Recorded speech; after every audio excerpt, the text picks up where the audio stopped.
So there's been a couple of explanations for, first of all, the delay in the IMF deal, but also really the flight of foreign capital. You've seen a lot of private sector companies leave Tunisia over the past several months, and a lot of Tunisia's traditional donors and traditional partners have been really reticent to continue funding Tunisia, largely due to Kais Saied's political program and the sort of chaos, the political instability that has been in place over the past year and a half.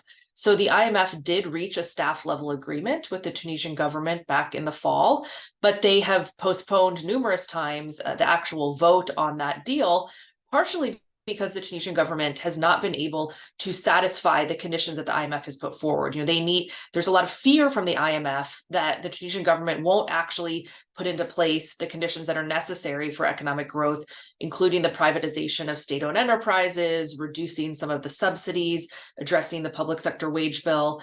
The main labor union, the UGTT, has been really vocal that they are against these sorts of changes, and they've threatened to kind of shut down the economy if the Tunisian government moves forward with this. And so the IMF is waiting to make sure, they need to make sure that the UGTT, that the labor union is on board with the deal before they move forward.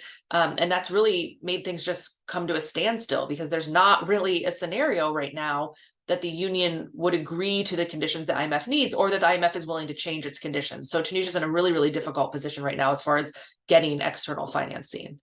مفهوم، لكن هل تدخل صندوق النقد قادر على انتشال تونس من أزمتها؟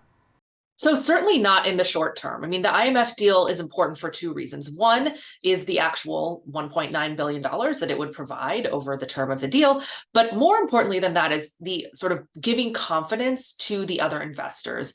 As I mentioned, a lot of the traditional partners and donors have left and have stopped funding Tunisia. A lot of them are waiting to see if this IMF deal happens. That's a signal to the international community that Tunisia is stable enough for them to invest in. And so that's part of it. But certainly, in the short term, this deal is not going to give people jobs. It's not going to put food on the table. Tunisia needs to do a lot more, and it needs to come from the Tunisian government itself first in order to address the short-term economic crisis as well as the long-term economic crisis.